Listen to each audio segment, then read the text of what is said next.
අංක 6 බුදුහාමුදුරෝ විශිෂ්ට කාමාර්ථයක් විදිහට ඒ සම්බන්ධව ඉහළම අධ්‍යයනයක් කළා තියෙනවා.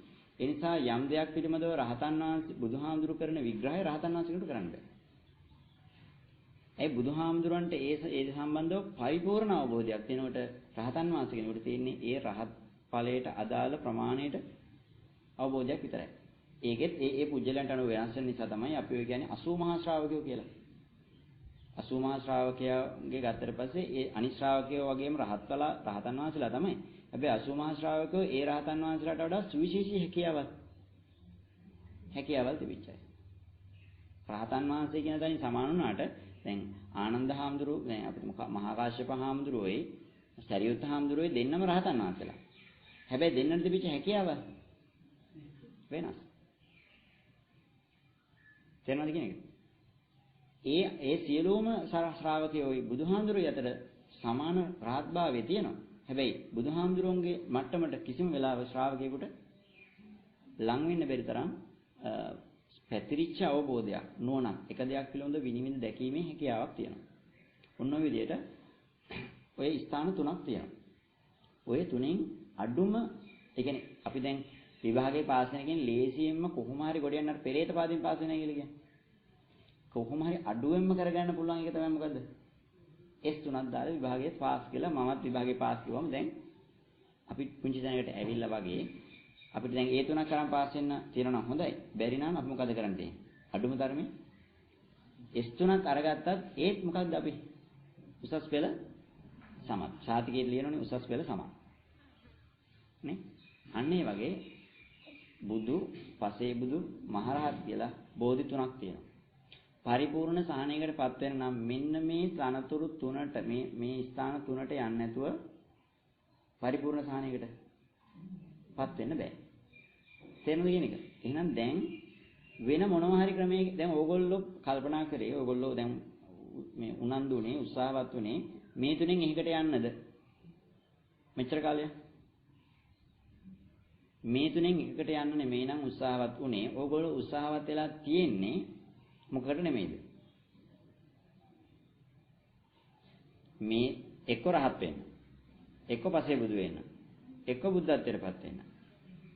නෙමෙයි නම් අපි උත්සාහවත් කළේ ඒකට අදාළ දේවල් නම් නෙවෙයි නම් කරේ. ඒකට අදාළ දේවල් කරා නම් ප්‍රශ්න නැහැ.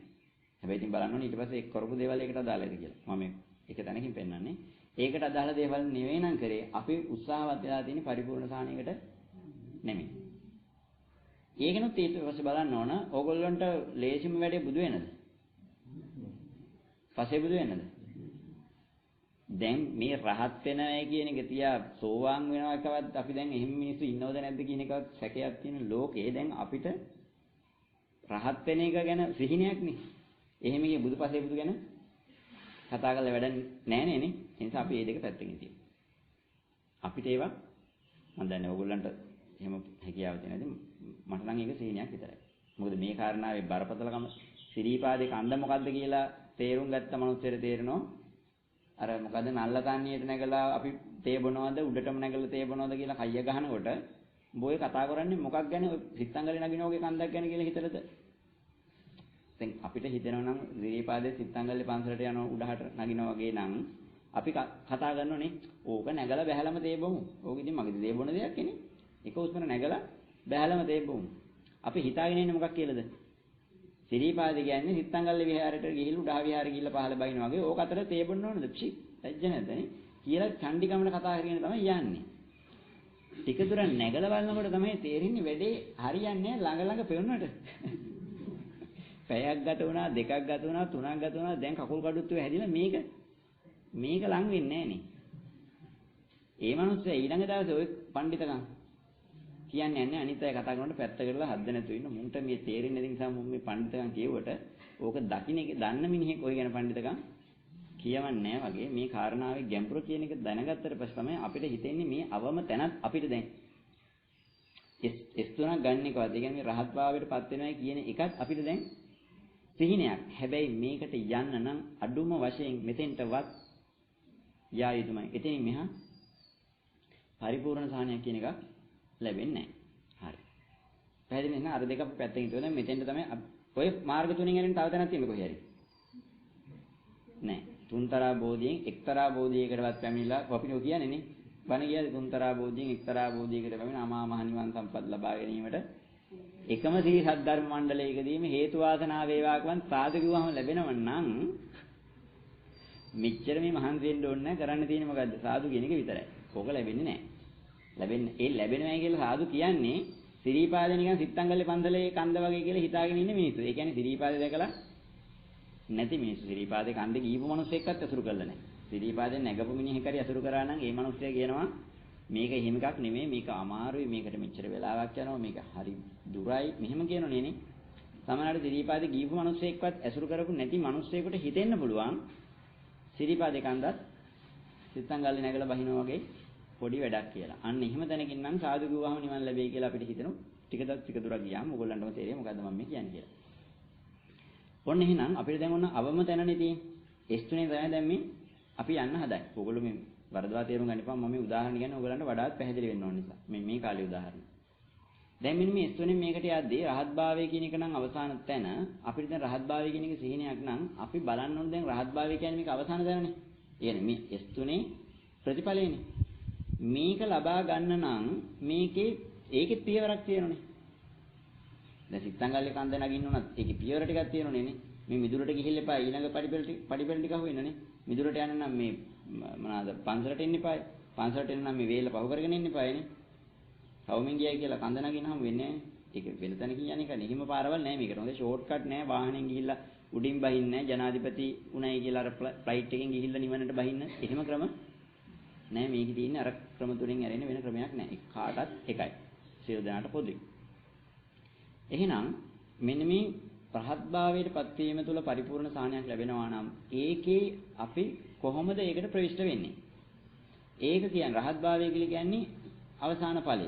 ඒ S3 අවසාන ඵලය. ඒකේ බලන්න මුලට ආපස්සනකොට ඔන්න එක මාර්ගඵල ගැන කතා කරනෝනේ. මම ඔය වචන වලින් කතා කරන්නේ නැහැ ගොඩාක්. අපි එක සැරයක් මම නිකන් කියන්නම්. අපි සෝවාන්, සකුදාගාමි, අනාගාමි, අරහත් කියලා කියන්නේ. ඒ S3 ගන්න එකෙත් S3 ගන්න එකත් අපි O level ලියන්න ඕන, ශිෂ්‍යත්වය ලියලා O level ලියලා A level ලියන්න ඕන. අන්න ඒ වගේ අපි මේකෙදිත් පිළිවෙලක් තියෙනවා. ඒ පිළිවෙලෙත් අපිට මුලින්ම කරගත යුතු වෙන්නේ රහත් වෙන්නද, රහත් වෙන්න ඉස්සෙල්ලා මේ සකෘදාගාමි අනාගාමි වෙන්න ඕනද? සකෘදාගාමි අනාගාමි වෙන්න ඕන. සකෘදාගාමි අනාගාමි වෙන එකද ඉස්සෙල්ලා කරන්න තියෙන්නේ. ඊට ඉස්සෙල්ලා තියෙන සෝතාපන්න වෙන එකද කරන්න තියෙන්නේ. සකෘදාගාමි අනාගාමි වෙන්න බෑ සෝතාපන්න. රහත් වෙන්න බෑ සකෘදාගාමි අනාගාමි වෙන්න නැතුව. සකෘදාගාමි අනාගාමි වෙන්න බෑ සෝතාපන්න වෙන්න නැතුව. සෝතාපන්න වෙන්න බෑ සෝතාපන්න ඵලයට පැමිණෙන්න බෑ සෝතාපන්න මාර්ගඵල කියලා දෙකක් තියෙනුනේ නේ. මම මේ විස්තර කරන්නේ ඔයගොල්ලෝ දන්න දේවල් නිසා. සෝතාපන්න ඵලයට පැමිණෙන්න බෑ සෝතාපන්න මාර්ගයට පැමිණෙන්නේ නැතුව. පැහැදිලිද? සෝතාපන්න ඵලයට පැමිණෙන්න බෑ සෝතාපන්න මාර්ගයට පැමිණෙන්නේ නැතුව. සෝතාපන්න මාර්ගයට පැමිණෙන්න බෑ ධම්මානුසාරී ශ්‍රද්ධානුසාරී වෙන්නේ නැතුව. ඔය දෙකට පැමිණෙන්න බෑ ඔය දෙකට එන පාර දන්නේ නැතුව. ඒක මෙන්න මේ වගේ ගන්න. දැන් අපිට උමනා තියෙන සිත්තංගල් ඉහළ විහාරයට යන්නේ කියන්නකෝ. අපේ බෝධි පූජාවක් තියෙන බෝධි පූජාව තියෙන කොහෙද? ඉහළ විහාරේ. අර වෙන පාරවල් නැහැ. උපකල්පනය කරගන්නකෝ. දැන් එහි මෙහිට යන රවුමින් යන පාරක් තියෙනවනේ. එහෙම එකක් නැහැ. දැන් අපිට කරන්න තියෙන්නේ මොකද? මේ පඩිපෙළෙම තමයි යන්න තියෙන්නේ. හරිද? ඒ පඩිපෙළේ යද්දී පන්සලට එන්න ඕන. පන්සලේ මිදුලට එන්න ඕනනේ නේ. මිදුලේ ඉන්නේ පළවෙනි පඩිපෙළට එක නගින්. ඊට පස්සේ පහළ විහාරයට යන්න ඕන. පහළ විහාරේ පහු කරන් ගියාට පස්සේ අර මැද විහාරේ තියෙන ඔය අර අපායේ තියෙන ඒ භූමියට යන්න ඕන. එතනින් උඩට ගියාට පස්සේ චෛත්‍ය බිමට යන්න ඕන. චෛත්‍ය බිමින් හැරිලා තමයි උඩට යන්න තියෙන්නේ. අපිට අවසාන ඉලක්කය කොහෙද යන්න තියෙන්නේ? උඩහ විහාරයට. හොඳට තේරුම් ගන්න මේ කියන එක. එහෙනම් උඩහ විහාරයට යන්න එක සැරේට දැන් අපිට පඩිපෙළ මිදුලට ඇවිල්ලානේ යන්න තියෙන්නේ. දැන් අපිට එක සැරේට මිදුලට එන්න පුළුවන්ද? මිදුලට එක සැරේට එන්න බෑ අපිට මේ වේල්ල තරණය කළා මෙතනින් උඩට එන්න එපානේ. එක මේ පැත්තෙන් එන්න ඕන එක මේ පැත්තෙන් එන්න ඕන. ඇවිල්ලා මෙතනින් මිදුලට එන්න ඕන. මේ පඩිපෙළ දිගේ හරි අර පාර දිගේ හරි එන්න ඕනනේ. එහෙනම් එතෙන්ට එන්න නැතුව පඩිපෙළ නගින්න පුළුවන්ද? බෑ. පඩිපෙළ නගින්න නම් මිදුලට එන්න ඕන. මිදුලට එන්න නම් මේ වේල්ල පහු කරගෙන එන්න ඕන. වේල්ල පහු කරගෙන එන්න නම් මේ පන්සලේ වාහල් කඩ ළඟට එන්න එපානේ. වාහන කඩලා ළඟට එන්න මෙයා එන්නේ මාතර ඉඳලා කියලා හිතමු. මාතර ඉඳලා එන්නේ. මාතර බෝධිගාවෙන් කියන්නේ පටන් ගන්න මෙයා ගමන. මාතර බෝධිගාවෙන් තමයි පටන් ගන්න සිතංගල්ලේ පන්සලේ බෝධි පූජාවට යන්න. මාතර බෝධිගාව බස් ස්ටෑන්ඩ් එකේ ඉඳගෙන මෙයා දැන් ගමන එන්න හදනවා. එයා මේ මාතර බස් ස්ටෑන්ඩ් එකේ ඉඳගෙන නම් මේ ගම හොඳට තේරුම් ගන්න. මෙන්න මේක හරිය වැදගත් ඈ. මාතර බෝධිගාවෙන් ඉඳලා නම් එන්න හදන්නේ. මාතර බෝධිගාවෙන් උඩ පාරවල් කීයක් තියෙනවද? එකක් කොළඹ පැත්තට තියෙනවා. එකක් මාතර ටවුන් එක පැත්තට තියෙනවා. එකක් වලස්මුල්ල පැත්තට තියෙනනේ. පාරවල් දැන් 3ක් තියෙනවා. දැන් එයා සිත්තංගල්ල තියෙන්නේ කොළඹද වලස්මුල්ලේද නැත්නම් ඔය අර පැත්තේ බලද කිරින්ද පැත්තේද කිරින්ද නේ පැත්තට එනකොට හම්බන්තොට ඒ කියන්නේ මාතර පැත්තෙන් කියලා යන්න තියෙනනේ. අපි තුමු ඔව් බෙලියත්ත පැත්තේද කියලා දන්නේ නැත්නම් එයා උතනින් නගින්නේ මොන බස් එකේද? දැන් ඒ එන කෙනා දන්නේ නැහැ සිත්තංගල්ල පන්සලට එන්න ඕන කියන දන්නවා. සිත්තංගල්ලේ පන්සලේ මිදුරට ඇවිල්ලා තමයි පඩිපෙරණගෙන ඉතින් ඊට පස්සේ පහලියාරාම වෙනවා ඊට පස්සේ මැද විහාරයම වෙනවා ඊට පස්සේ බෝධියම වෙනවා එතනින් මේ චෛත්‍යයම වෙනවා එතනින් උඩහට ගියාම තමයි ওই තැන තියෙන්නේ කියලා දන්නවා. දැනගත්තට දැන් මිනිහා ඉන්නේ කොහෙද? මාතර බෝධිය ගාව. මිනිහා දන්නේ නැහැ. ওই කාරණාව දැනගත්තට සිත්තංගල්ලේ පන්සල තියෙන්නේ වලස්මුල්ලේ. ආවල් දැනේ කියලා දන්නේ නැත්නම් අතනින් එයා ගමන ආරම්භ කරන්න කොහාටද? දැන් මා කොළඹ බස් එකේ නගින්න ඕනේ. දැන් අපුරැස්සේ බස් එකේ නගින්න ඕනේ. එහෙම නැත්නම් දැන් බෙලියත් යන බස් එකේ නගින්න ඕනේ. තිස්ස හම්බන්තොට මේ පැත්තේ යන බස් එකේ දැන් කොළඹින් මේ පැත්තේ බස් එකේ නගින්න ඕනේ. ඔන්න ප්‍රශ්නේ. දැන් අපි හැමදාම කතා කරනවා මෙහෙම. අපි හැමදාම කතා කරනවා මේ සිත්තංගල්ලේ පන්සලට යන හැටි ගැන. මේ මිදුරට යන්න ඕන මිදුර දිගේ මෙහෙම පඩිපෙළ යන්න ඕන ඔන්න මැද විහාරයම වෙනවා මේ ටික කටපාඩම් කෙරෙව්වයි කියලා දැන් යන්න පුළුවන්ද? යන්න බෑ මනුස්සයා ඉන්නේ මාතර බෝධිය ගාව. එතන ඉඳලා මෙතෙන්ට එන්න කියලා දෙන්නේ නැතුව මෙතන ඉඳලා උඩට යන්නේ කොහොමද? දැන් ඕගොල්ලෝ නිවන් දකින අභිධර්මයේ ඇහුවයි කියලා මේ මෙතෙන්ට ප්‍රවිෂ්ඨ වෙන විදිය දන්නේ නැතුව මේ කාරණාව රහත් වෙන්න දැන් අපිට ආසාව නැද්ද කාටද?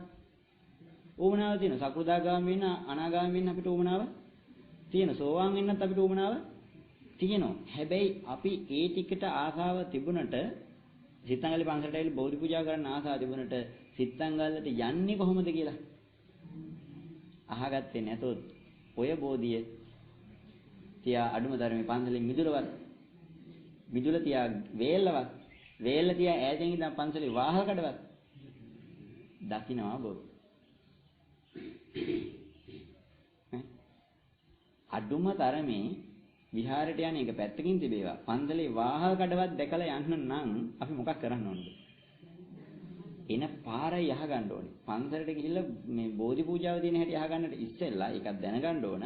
ඊට ඉස්සෙල්ලා බෝධියට වඳින්නේ කොහොමද? බෝධිය මොන පැත්තෙන්ද අපි මේ උඩට නගින්න ඕනේ? පඩිපෙළේ වම් පැත්තෙන්ද දකුණු පැත්තෙන්ද දහන්නේ ඉස්සෙල්ලා අපිට කරන්න තියෙන්නේ මොකද්ද? පන්සලට එන පාර කොහොමද? මාතර බෝධියේ ළඟ ඉඳලා අපි මොන බස් එකේද නගින්න ඕන කියන එක දැනගන්න ඕනනේ. පිළිවෙලට නෙමෙයි මේ ගමන එන්න පුළුවන්ද එහෙම නැතුව? එන්න බෑ. එහෙනම් සෝතාපන්න මාර්ගයට පැමිණෙන ඵලයට පැමිණෙන එකට ඉස්සෙල්ලා සෝතාපන්න මාර්ගයට පැමිණෙන්න ඕන. සෝතාපන්න මාර්ගයට පැමිණෙන්නට ඉස්සෙල්ලා මේ මාර්ගයට පැමිණීමට අවශ්‍ය සෝතාපන්න මාර්ගය කියලා හිතන්නේ පන්සලේ වාහල් කඩ ළඟට ආවට පස්සේනේ අපි පන්සලට අභිමුඛ වෙන්නේ නේ. එතනින් එහාට උතනින් හැරිලා ගියොත් ආයෙ කොහෙද? දෙහිගානේ යන්නේ හඳුකලා හරි. වාහල් ළඟට එනකන් මෙතෙන්ට හැරෙනකන් කියන්න බෑ මේ මිනිහනේ හිතංගලට කියලා. සමහරවිට වරාපිටින් හැරෙනකොට අපි කියන්න පුළුවන් හරි හරි මේ මිනිහ පාර හරියට දැනගත්ත හිතංගල පැත්තටම තමයි යන්නේ කියලා කියන්න පුළුවන්ද? පැත්තටම තමයි යන්නේ කියලා කියන්න පුළුවන් හිතංගලට ඇයි දෙන්නේ නැද්ද කියලා.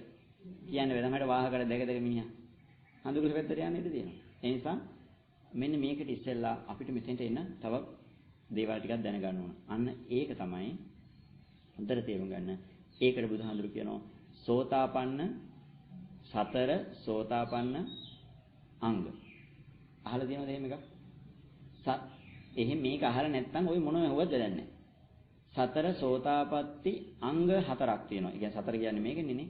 සෝතාපන්න අංග හතර වඩන්නේ නැතිව මහණෙනි කිසිවෙකුට මෙතෙන්ට එන්න බෑ.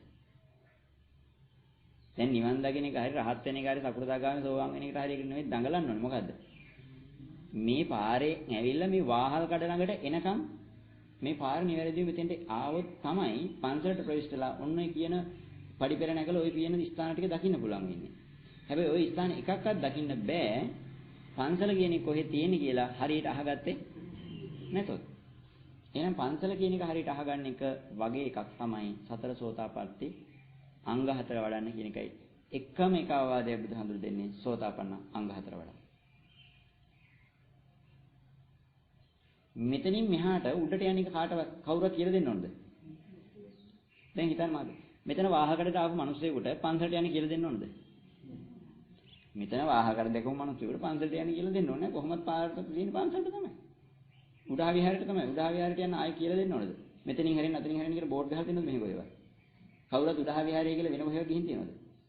ගිහිල්ලා නැහැ. මේ වාහල් කඩ ළඟට එනකන් විතරයි උපද්‍රවේ තියෙන්නේ. එතනයි එතෙන්ට එනකන් විතරයි බෝඩ් ගහලා පෙන්නන්න තියෙන්නේ. නේ? වරාපිටිය හන්දියක් ගහලා තියෙනනේ බෝඩ් එක සිත්තංගල්ලේ පන්සලට කියලා. කිරම හන්දියක් ගහලා තියෙනනේ බෝඩ් එකක්. නේ? අතන කැකිරිය උඩ හැරෙන්න තැන ගහලා තියෙනනේ. මෙතන ගහලා තියෙනවද? මෙතන ගහලා නැහැ නේ. තේරෙනද කියන්නේ මේ ඕගොල්ලන්ට යන්න ඕන තැන ගැන මම මේක හිතංගල පන්සලේ උදාහරණයක්. මෙතන ගහලා නැහැ. මොකද අතන ඉඳලා වාහල් කඩ දැකපු මිනිස්සෙකුට මේක ගැන සැකෝපදින්නේ. එයා මෙතනින් මේ වාහල් කඩෙන් ඇතුළට ආපු ගමන් එයාට පාර වරදින්න විදියක් නැහැ. ඊට පස්සේ කවුරුත් ඇවිල්ලා පස්සෙන් ගයිඩ් කරන්න ඕනේ නැහැ පාර මෙහෙමයි කියලා. එයා කොහොමද ඒ ටික හොයාගෙන යනවා. සෝතාපන්න වෙච්ච අර ගුරුවරු ඕනේ. සෝතාපට්ටි අංග ටිකටයි මේ සියලු දේ කළ යුතු වෙන්නේ. මොනවාද සතර සෝතාපට්ට අංග කියන්නේ මොනවාද? ඔන්න ඕක ටික තමයි අපිට කළ යුතු දේ වෙන්නේ. සතර සෝතාපට්ටි අංග ටික අහලා නැත්නම් අදාහ ගන්න. පළවෙනි එක මොකද්ද? කල්යාණ මිත්‍ර සම්පත්තිය. සතර සෝතාපට්ටි අංග. මේව හොයලා බලන්න, අහලා බලන්න, ධර්මය ගැන දන්න අයගෙන් මේ කියන දේ පුරුද නැද්ද කියලා අහලා බලන්න. ඔයගොල්ලෝ වෙන ධර්මය දන්න හාමුදුරුවෝ වණි පොරු ඇසුරු කරනවා ඇතිනේ. ඇසුරු කරනවා නම් ඒ අයගෙන් අහලා බලන්න ඇත්තටම හාමුදුරනේ ඇත්තටම ගුරුතුමනි මේ සතර සෝතාපට්ටි අංග වඩන්න නැතුව සෝතාපන්න වෙන්න බැරිද? මේ හතර ඕනිමද? මේ ඇරෙන්න වෙන ක්‍රමයක් නැද්ද? දැන් මේ අපි කරන ක්‍රමයට ඕක ලැබෙන්නේ නැද්ද? අහලා බලන්න. මොකද්ද සතර සෝතාපට්ටි අංග කියන්නේ? පළවෙනි එක කල්යාණ මිත්‍ර සම්පත්තිය. දෙවෙනි එක සද්ධර්ම ශ්‍රවණය. තුන්වෙනි එක යෝනිසෝ මනසිකාරය. හතරවෙනි එක ධම්මා අනුධම්ම ප්‍රතිපදාව. මොකද්ද පළවෙනි එක? කල්යාණ මිත්‍ර සම්පත්තිය, සද්ධර්ම ශ්‍රවණය, යෝනිසෝ මනසිකාරය, ධම්මා අනුධම්ම ප්‍රතිපදාව. මෙන්න මේ හතරෙන් තොරව යම් කෙනෙක් මේ සිත්තංගල්ලේ පන්සල කොහෙද තියෙන්නේ කියලා හොයා ගන්නවා කියලා කිව්වොත් මම සිත්තංගල්ලේ පන්සල ගැන නෙමෙයි කියන්නේ ඔයගොල්ලෝ දන්න මොකක් ගැනද මම මේ කතා කරන්නේ කියලා. ඒක කවදාකවත් කෙරෙන්නේ නැහැ. ඒක මෙන්න මේ වගේ. මාතර බෝධිය ගාව දැන් මිනිස්සෙන් එතනනේ.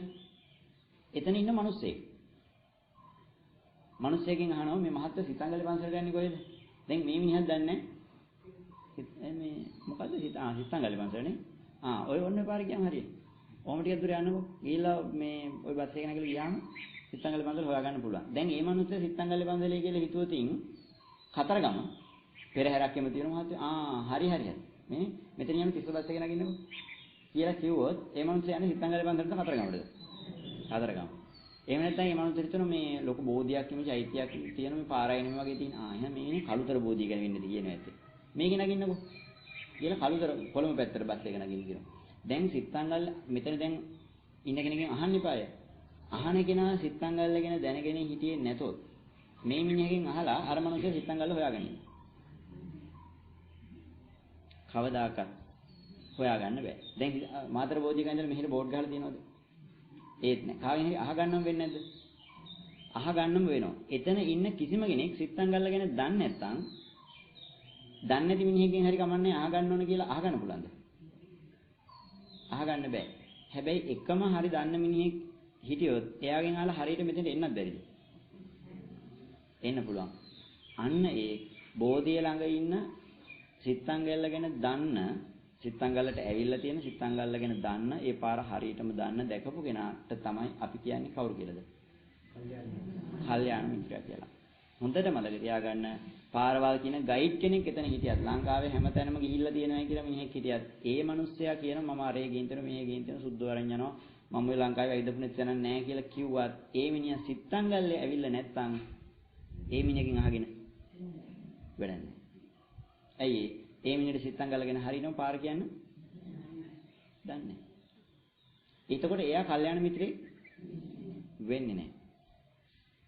කල්යාණ මිත්‍රයා කියලා කියන්නේ දැන් අපි කියන්නේ අපි මගේ හොඳම යාළුවා. අපි කියන්නේ කලණ මිත්‍රා කියලානේ. කලණ මිත්‍රෝ කියලා සංවිධානයක් තියෙනවා. මේ ඒ කල්යාණ මිත්‍රයෝද?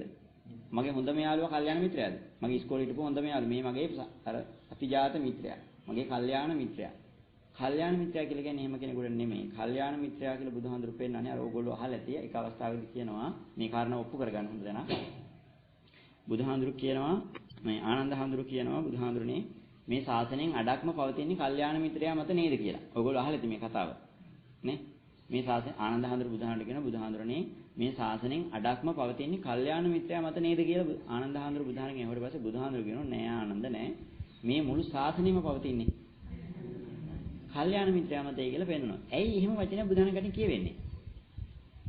එහෙම කියවෙන්නේ මෙන්න මේ කල්යාණ මිත්‍රයා නැත්නම් තව කිසිදු කෙනෙක් ඔය කියන තැනට යන්නේ. ඇයි? තවත් කෙනෙක් එතෙන්ට එන්නෙම කල්යාණ මිත්‍රයෙක් නිසාමයි. ඒ කියන්නේ සිත්තංගල්ලට තව මිනිසෙක් එන්නෙම සිත්තංගල්ල ගැන දන්න තවත් කෙනෙක් නිසාමයි. ඇයි? වෙන කෙනෙකුට ඇරෙන්න වෙන කෙනෙකුට මේ සිත්තංගල්ලට එන විදිය කියලා දෙන්න බෑ. කියලා දෙන්න නම් සිත්තංගල්ල දන්න සිත්තංගල්ල දැකපු කෙනෙක් විය යුතුමයි. අනේ නම් ඒ සිත්තංගල්ල දන්න දැකපු කෙනාට අපි කියනවා කල්යාණ මිත්‍රයා. මේ දහමේ කල්යාණ මිත්‍රයා බාටපත් වෙන්නේ මෙන්න මේ දහම දැකපු මේ දහම දන්න කෙනා කල්යාණ මිත්‍රයෙක් බාටපත් වෙනවා. එයාගෙන් මේක අහන්න නැතුව වෙන කාගෙන් ඇහුවත් එයාට මෙතන පාර පෙන්වන්න බෑ. එහෙනම් මේ දන්න දකින්න කෙනා ඇරෙන්න වෙන කෙනෙක් තමන්ගේ කල්යාණ මිත්‍රයා බවටපත් වෙනවද නැද්ද? පත් වෙන්නේ නැහැ. එහෙනම් කල්යාණ මිත්‍රයෝ වෙන්නේ හාමුදුරුවෝද? දැන් කල්යාණ මිත්‍රය තෝරන්නේ කොහොමද? හාමුදුරු කෙනෙක්ගෙන් අහගත්තා නම් හරි. එහෙමද? එහෙම කියන්න බෑ. ලොකු හාමුදුරු කෙනෙක්ගේ ප්‍රධාන සංඝනායක හාමුදුරු කෙනෙක්ගෙන් නම් ඇහුවොත් ඕක තේරෙනවා. උතුරු පළාතේ ප්‍රධාන සංඝ මහානායක හාමුදුරු කෙනෙක්ගෙන් ඇහුවොත් නම් ඕක හරියට අනිවාර්යයෙන් මල්ලත් නායක හාමුදුරු නම් මේක දන්නේ නැතිනේ. අස්ගිරිය නායක හාමුදුරු නම් අනිවාර්යයෙන් මොකක් වෙලාද? කල්යාණ මිත්‍රයෝ වෙන්නේ. නැත්නම් අපි අර දැන් ඔන්න මේ මෙච්චර උපාධිධාරී මේ ඉස්කෝලේ වැඩ කරන හාමුදුරු නම් මේක දන්නේ නැති. අර හාමුදුරු ගොඩාක් පශ්චාත් උපාධි පවා කරලා තියෙනවා. දැන් ඒ හාමුදුරු නම් මොකක් මේක? මෙන්න මෙහෙම අපි හිතනවා නම් අර හාමුදුරු දැන් විද්‍යාවේදී මම කියන්නේ ඒ හාමුදුරු නම් අනිවාර්යයෙන් මේක. දැන් අර හාමුදුරු මහාචාර්ය හාමුදුරුනේ. මේ හාමුදුරු නම් අනිවාර්යයෙන් මොකද්ද? මේක දන්නේ නැති. ඒතකොට කල්යාණ මිත්‍රයෝ මහාචාර්ය හාමුදුරු ආචාර්ය හාමුදුරු මේ එහෙම අයද කල්යාණ මිත්‍රයෝ. හාමුදුරු කියන අයද කල්යාණ මිත්‍රයෝ. එහෙම කියන්නේ බුදුහාමුදුරු කිසිම තැනක එහෙම කියලා නැහැ. කල්යාණ මිත්‍රයා කියන එක පෙන්වන්නේ මෙන්න මේ ධර්ම දන්න දැකපු කෙනෙක්. එයා ඥාන කෙනෙක් වෙන්න පුළුවන්, එයා පිරිමි කෙනෙක් වෙන්න පුළුවන්, එයා හාමුදුරු කෙනෙක් වෙන්න පුළුවන්, එයා භික්ෂුණියක් වෙන්න පුළුවන්. එතන භික්ෂු, භික්ෂුණී, උපාසක, උපාසිකා කියන සිවණ පිරිසෙන් ඕනෑම කෙනෙක් කල්යාණ මිත්‍රයෙක් බවට පත් වෙන්න පුළුවන්. නමුත් ශාසනයේ බොහෝ වෙලාවට කල්යාණ මිත්‍රයෙක් බවට පත් වුණේ භික්ෂු භික්ෂුණීන් නිසා අපි භික්ෂුන් වහන්සේලා කියන තැනින් ගන්නවා.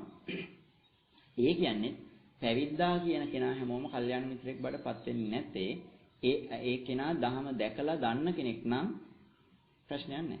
හැබැයි දැකපු දන්න කෙනෙක් නොවේ නම් එයා අපි කොච්චර ගුණවත් වුණත්, එයා කොච්චර සිල්වත් වුණත්, එයා කොච්චර බුද්ධිමත් වුණත්, එයා කොච්චර උගත්කම් තිබුණත් එයා කල්යාණ මිත්‍රයා කියන තැනට ගන්න බෑ. ඇයි ඒ? එයා කොච්චර තැන්වල ගිහිල්ලා තිබුණත්, එයා රටේ හැමතැනම ඇවිදලා තිබුණත්, එයා සිත්තංගල්ල ගිහිල්ලා නැත්තම් ඒ මනුස්සයට සිත්තංගල්ල යන පාර හරියට පෙන්වන්න බෑනේ. නේ තේරෙනවද කියන එක? එහෙනම් කල්යාණ මිත්‍ර සම්පත්තිය. ඒ කියන්නේ පළවෙනි මෙන්න මේ අතිශයම දුර්ලභ කාරණාව. මේක වැරදුනොත් මොන බලන්න පිළිවෙල. කල්යාණ මිත්‍ර සම්පත්තිය සද්ධර්ම ශ්‍රවණය. දැන් කල්යාණ මිත්‍රයා හරි කියේ නැතොත්, ඒ කියන්නේ මාතර බෝධිය ළඟ ඉන්න මිනිස්සයා සිත්තංගල්ල ගැන දන්න කෙනෙක් නොවුනොත්, ඒ මිනිස්සේ කියන දේ ධර්මය. සිත්තංගල්ලට යන පාර ගැන කියන එකක් වේද? සිත්තංගල්ලට යන පාර ගැන නෙමෙයිද මේ කියන්නේ? සද්ධර්මයේද අසද්ධර්මයේද? ඒ කියන්නේ සිත්තංගල්ලට අදාළ පාරද අනදාළ පාරද කියවෙන්නේ මෙයාගේදී. අනදාළ පාර කියවෙන්නේ. එහෙම වුණොත් සද්ධර්මය වෙන්නේ නැහැ. අසද්ධර්මය වෙන්නේ ඇයි? සිත්තංගල්ලට යන පාර නෙමෙයි මෙයා වැරද්දලා කියලා දෙන්නේ. මෙයා දන්නේ නැහැ. එහෙනම් කල්යාණ මිත්‍රය වැරදුනොත්, එතන ඉන්න කෙනා දන්න දකින්න කෙනෙක් නොවුනොතින් කියන දේ වර්ධිනවා. කල්යාණ මිත්‍ර සම්පත්තියේ සද්ධර්මසනේ යෝනිසෝ මනසිකාරය. දැන් මේ කිව්වා මගේ හිතේ මම මොකක් කරගන්නවද? පාර මතක තියාගන්නවා. මන මේ හිත හදා ගන්නෝනේ මෙන්න මෙහෙම එන මෙතෙන් ගිහලා මෙහෙම ගිහලා කියලා කියන ටික. එහෙනම් මෙයා කල්යාණ මිත්‍රයා නොවුනොත් ඒ කියන්නේ මෙයා සිතංගල දන්න දැකපු කෙනෙක් නොවුනොත් මෙයා කියන්නේ සිතංගල තියෙන පාර නෙමෙයි. එහෙම නොවුනොත් මෙයා ඔළුවේ හදාගන්න යෝනිසෝ මනසිකාර කරන්නේ හරි පාරද වැරදි පාරද? මනසිකාර කරන්නේ වැරදි පාර. යෝනිසෝ මනසිකාරයේ ධම්මානුධම්ම පටිපදාව කියන්නේ එතනින් එයා කීව හිතේ හදාගත්ත ගමන් මොකද කරන්නේ යන්න පටන් ගන්නවා. නේ? අහගත්තා, ඇහුවාම හිතේ ධාරණය කරගත්තා, හරි මේ මොකවා කීප ගමන් මොකක් කරනවා? එහෙනම් බොහොම ස්තුති මහත්යෝ කියලා මොකක් කරනවද දැන්? යන්න පටන් ගන්නවා. ඒ කියන්නේ ධම්මානුධම්ම පටිපදාව. දැන් එයා කිව්වේ මේ කතරගම ගැන නම් ඒ මිනිස්සේ ධාරණය කරගන්නේ ඔළුවේ මෙහෙන් හැරිලා මෙහෙම හැරිලා කතරගමට යන්නේ. එයා එහෙනම් කීප ගමන් ස්තුති මහත්යෝ කියලා හැරෙන්නේ කොහටද? කතරගම පැත්තට. එහෙම වුණොත් මොකක් වෙනවද? ධම්මානුධම්ම පටිපදාව වෙනකොට අධර්මානුධම්ම පටිපදාව පූර්ණ වෙනවා. එහෙම වුණොත් ඒ මනුස්සයා සිත්තංගලට ඒ කියලා ගිහිලා තියෙන කොහටද? කතරගමට. කවදාකවත් සිත්තංගලේ පන්සලේ බෝධි ළඟ බෝධි පූජාව කෙරෙන්නේ නැහැ. හැබැයි එයා ගිහිල්ලා වෙන කොහේ හරි බෝධියක් ළඟ තියලා මම මේ ගියේ සිත්තංගලේ බෝධිය කියලා හිතාගෙන ඉන්නවා වෙන්න පුළුවන්. හිතාගෙන හිටියට ඒ ඇත්තට මෙතන නෙමෙයි. එහෙනම් තේරෙනවද කල්යාණ මිත්‍රය වැරදුනොත් කියන දේ වැරදුනොත් අහන මිනිස්සේ ධාරණය කරගන්න දේ වැරදිනොත් ධාරණය කරගත්ත දේ වැරදුනොත් කරන අඩියේ තියෙන එක පියවර පාසක් මොකද වෙන්නේ? වර්ධින. පියවර 10ක් තියෙනකොට 10කින් වැරදිලා. නේ? පැහැදිලිද කාරණාව? එහෙනම් මෙන්න මේ කාරණාවෙන් තොර මේ ගමනට ඒකයි මම කියන්නේ දඟලන්න එපා, හදිස්සි වෙන්න එපා. එක තැන් වලින් අහුල ගන්න යන්න එපා. මේක කාගෙන් හරි එක ගුරුවරයෙක්ගෙන් පිළිවෙලට හදාරන්න ඕන දෙයක්. අරගෙන මෙහෙන් ටිකයි ඇහිලුවොත් මොකක් වෙනවද? අරයා කිනෝට අර පැත්තට හැරෙනවා, මෙයා කිනෝට මේ පැත්තට හැරෙනවා. සමහරවිට කතරගමටත් නෙවෙයි, හිටංගලටත් නෙවෙයි, ගිහිලා තියෙන්නේ කොහේ යනවද කියලා Tamanට හොයාගන්න බෑ. ආපස්සට එන්න හොයාගන්න බෑ. ඇයි? ගියපු දෙන Taman දන්නෙත් නෑ. එක මිනිහෙක් කියපු විදිහට නම් ගිහිලා තියෙන්නේ, ඒ මිනිහා දන්නවා ආපස්සට ගෙන්න ගන්න. හැබැයි 10-15 දෙනෙක් කියපු විදිහට නම් ගිහිලා තියෙන්නේ. එක මිනිහෙකුට ආයි මේවා ආපස්සටවත් හරි තැනට නෙමෙයි හිටපු තැනට ගෙන්න ගන්න. දැන් හිතන්නකො එකිනෙකින් අහන කතරගමඩේ කියලා බස් ස්ටෑන්ඩ් එකේ ගිහලා තව එක්කෙනෙක්ගෙන් අහලා තව වහට හරි ගිහලා ඒ මොහොම ගිහිල්ලා අර මුලින් බෝධිකාවේදී කියපු මනුස්සයෙක් ටෙලිෆෝන් නම්බරයක් තිය කියන්නකො. මෙහෙන් ගිහිල්ලා වැඩේ වැරදුනාම තැන ආයෙ ටෙලිෆෝන් කෝල් එකක් දෙනවා බෝධිකාවේදී කියපු මනුස්සයට මහත්මයා මෙන්න මෙහෙම ප්‍රශ්නයක් වුණා මට මේ දැන් අතරමං වෙලා ඉන්නේ මම කොහොමද ආයි බෝධිකාවට එන්නේ කියලා. ඊට පස්සේ අහනවා දැන් කොහෙද ඉන්නේ? මේ අන්නර මහත්යෙක් කිව්වා මේ මෙන්න මෙහෙට එන්නේ කියලා දැන් මම එතන තමයි. මහත්යෙක් කිව්වා කියන්නේ කොහෙද? දැන් ඉතින් ගස්කොලන් ගැන කියනවා. ඔබ මම කියපු පළාතේ නෙවෙයිනේ ගිහින් තියෙන්නේ. ඒ මහත්යෙක්ගේ මහගණින් එන්න ඕන විදිය. දැන් මට කොහොම දැන් හිතන්නකෝ. කැලේක ගිහිල්ලා කවුරු හරි කියපු තැනේ කියලා ගිහුම් මම කියපු තැනට නම් ගියේ මට කියන්න පුළුවන්. හරි ඔම් මෙහෙම එන්න මෙන්න මෙහෙම එනවා මෙහෙම එනකොට ආයෙ මෙතෙන්ට එන්න පුළුවන් කියලා. හැබැයි මම කියපු තැන නෙවෙයි නම් ගිහිල්ලා තියෙන්නේ. මටවත් ආයෙ ආපස්සට හරි තැනට නෙමෙයි හිටපු තැනට ගෙන්නන්න බෑ. පැහැදිලිද කියන එක? බනට වඩා මෙන්න මේ ටික හොඳට මතක තියාගන්න අපිට ජීවිතේ වැරදුනේ මෙතන. ඕගොල්ලන්ට බහුතරයකට වැරදුනේ මෙතන. ඕගොල්ලන්ට අනාගතයේ මේ අලුතෙන් ඉන්න අයට වර්ධිනවා නම් වර්ධින්නේ ඔතනමයි. හැබැයි මේ කිසිම කෙනෙක් තුට්ටුවට ගණන් ගන්න නැත්තේ ඔතන. තාටික දස ගියම් බලන්න පුළුවන් තත්ත්වය. ඕගොල්ලෝ මොකක් කරන්න හදනවද? ඕගොල්ලන්ට මේක රස වැඩිච්ච ගමන් ඕගොල්ලෝ තනින් තන හින්දින්න ගන්නවා. අර යාගිනොට අරහෙට යනවා මේ යාගිනොට මේ යනවා අර භාවනාවේ මේ භාවනාව කියලා මේ ඔක්කොම කරන්න කියලා අවසානයේ අර ඒ දරුවා මේ තාත්තගෙත් නෙමෙයි මේකේ තාත්තගෙත් නෙමෙයි මේ දරුවට උප්පැන්න දෙන්න තාත්තෙක් හොයන්න බෑ. දැන් මේ තාත්තගේ නම් මේ තාත්තා බාර ගන්නවා වගකීම හරි මේ දරුවාගේ මම වග කියනවා. දැන් මේක තාත්තගෙන් හොයන්න බැරි දරුවෙක් වගේ වුණොත් මේකේ වගකීම කාටවත් ගන්න බෑ. අවසානයේ මේ මිනිසයා අන්තර වෙනවා. හරි කියනකොට පාර හරි එක්කෙනකින් අහගෙන වැරදුනත් ඒ මිනිස්සයා ආයි හිටපු තැනට ගේන්න දන්නවා. එක එක්කෙනාගෙන් අහගෙන අරගෙන ඉල වැරදුනොත් එක මිනිහෙකුට මේක ආයි හරි තැනට තියා හිටපු තැනටවත් ගේන්න බෑ.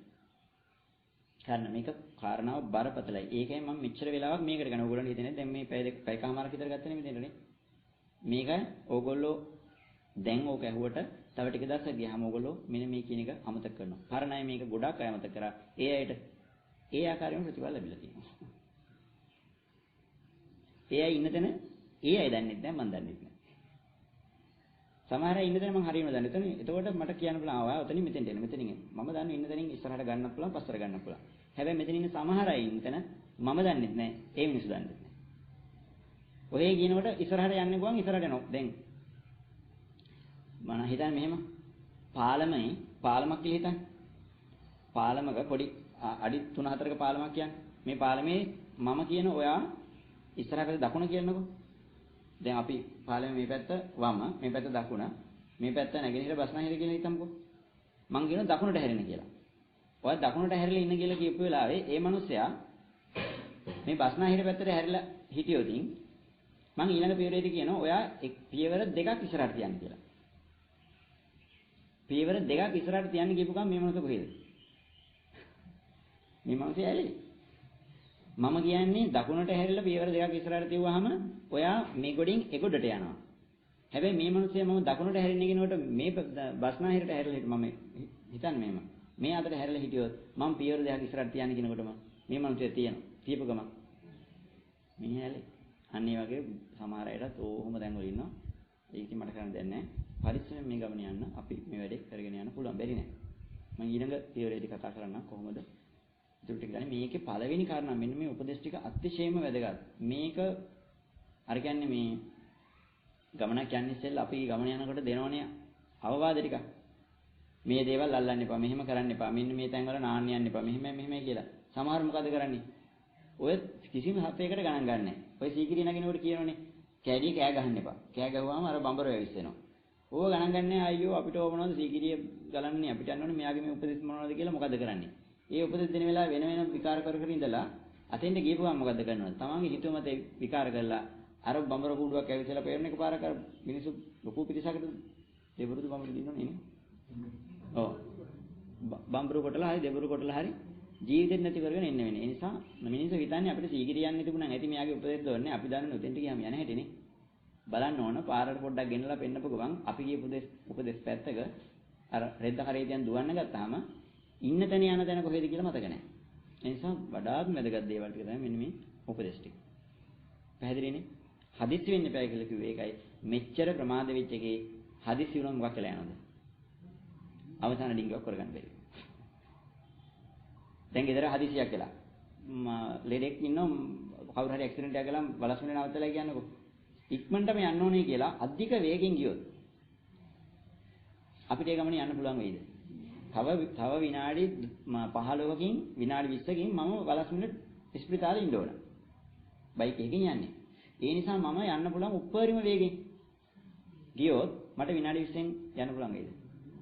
තමයි. ඒකට යන්නේ ට්‍රොලි එකකින්ම තමයි.